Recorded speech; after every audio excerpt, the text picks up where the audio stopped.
conocerte a ti, Señor Jesús.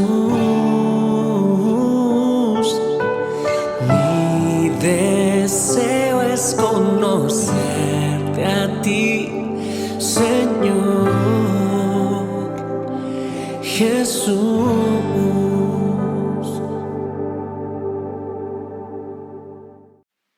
Hola, ¿qué tal? Qué gozo, qué privilegio poder saludarte en una edición más de tu devocional, Tu Tiempo con Dios.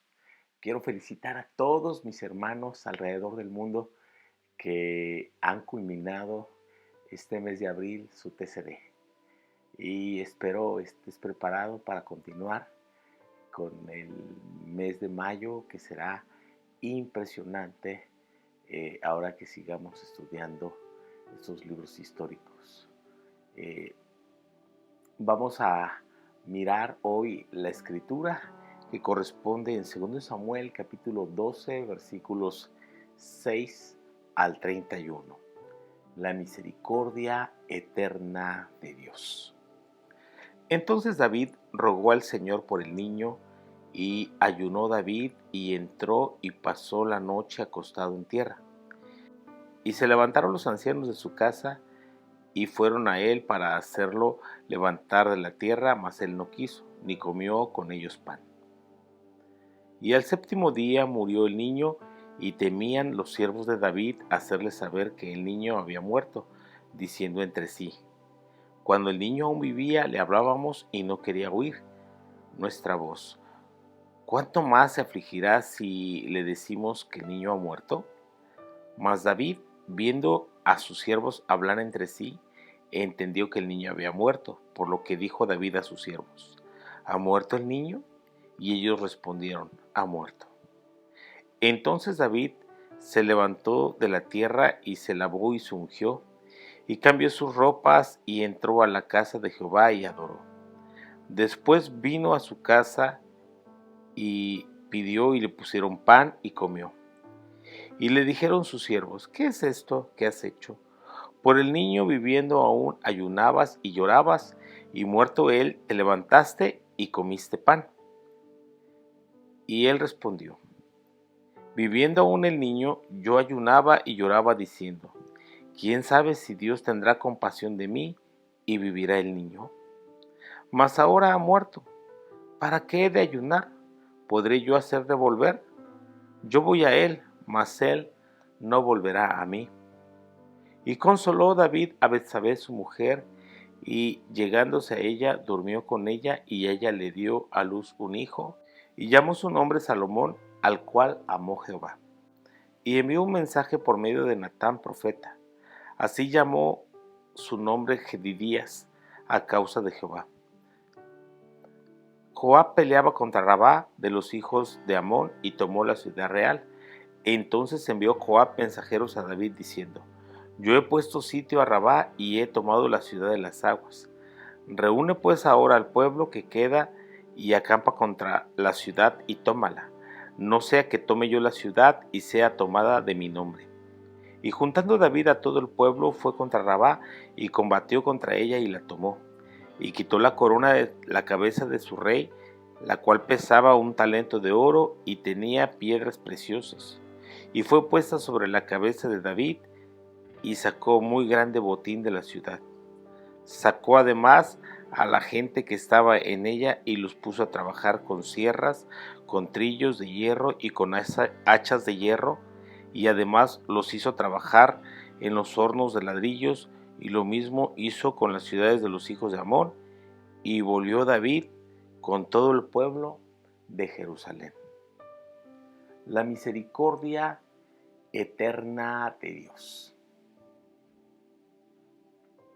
Vemos cómo las consecuencias del pecado de David permitieron que el niño enfermara, aquel hijo fruto de ese adulterio, y finalmente murió.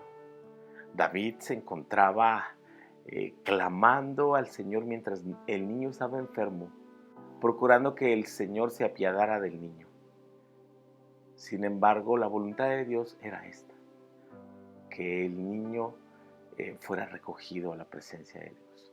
Algunos han dicho, bueno, ¿qué culpa tiene el niño? Por supuesto que el niño no tendría ninguna culpa, era resultado de eso, pero este niño sería siempre el recuerdo de aquella traición, de aquel pecado de sus padres.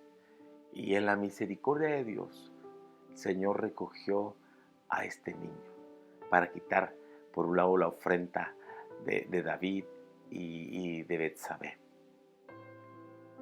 Para nosotros, nuestra visión humana de mirar así las cosas, de que el niño viviera o porque el niño murió, significa que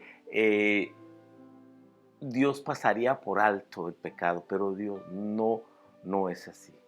Dios juzga el pecado, sin embargo la misericordia de Dios es eterna. Una vez que se consuela David y acepta la voluntad de Dios, es impresionante cómo David adora al Señor aun cuando el niño muere. Y esto es lo que debe ser un genuino hombre de Dios. La Biblia nos muestra a los hombres tal como son, con todas sus flaquezas, sus debilidades, pero también nos muestra con sus grandes virtudes. Y la gran virtud de David aquí es que él reconoce su pecado, pero también acepta la soberanía de Dios. Dios les vuelve a dar un hijo.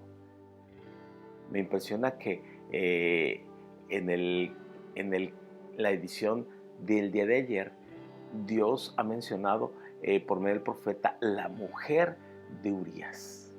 Pero ahora dice que David se llegó a su mujer. Aquí Dios le da su bendición. Y David se llegó a su mujer, la misma mujer que antes fue de Urías. Dios ahora le reconoce como su mujer y le da un hijo a quien llamaron Jedidías. Jedidías es Salomón. Salomón significa pacífico. Eso representa el perdón y la paz de Dios. Pero también Jedidías significa amado de Dios.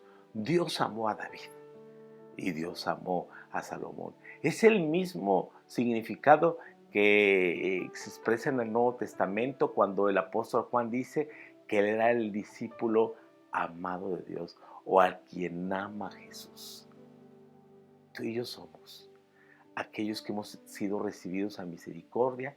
Salomón representa la redención, el perdón y la gracia de Dios para con David y Betsabé. Por otra parte, mientras David está celebrando eso, le mandan un aviso que Joab le manda llamar para la batalla porque ha sitiado la ciudad de Rabá, la ciudad más importante de los amonitas, aquellos con los que estaba peleando por segunda vez y había muerto Urías. Ahora Joab ha sitiado la ciudad porque él es un buen estratega militar, pero le envía a decir a David, ven para que tú le des el tiro de gracia a esa ciudad para que no se me dé más gloria a mí. Ahí vemos cómo David había dejado de ir a la guerra y eso trajo graves consecuencias. Ahora va a la guerra, conquista y toma un gran botín de guerra, lo que nos deja una lección, ¿verdad? No podemos descuidar nuestras responsabilidades, no podemos eludir nuestro llamado. De otra manera el enemigo aprovechará esos pequeños huecos, esas brechas para querernos robar y quitar del propósito. Caminemos para que ese propósito se cumpla en nosotros y corramos hacia ello. Y recuerda, su misericordia es para siempre. Y entonces esta lección no es una invitación al pecado, más bien es una invitación al arrepentimiento. ¿Pecaste? Recuerda, hay perdón de Dios para ti y para mí. Hay misericordia para el pecador cuando éste lo reconoce y Dios es un Dios de nuevas oportunidades. Te invito a orar y mientras oras pregúntale, Señor, qué son aquellas cosas que el pecado me hizo abandonar y salirme de mi propósito. Ayúdame a volverme a ti.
ahora que Dios te ha mostrado, aquello que dejaste a un lado, retómalo, acepta el perdón, perdónate tú también y sigue adelante, que la gracia de Dios es para todo aquel que cree. Te bendigo en el nombre precioso de Jesús. Bendiciones.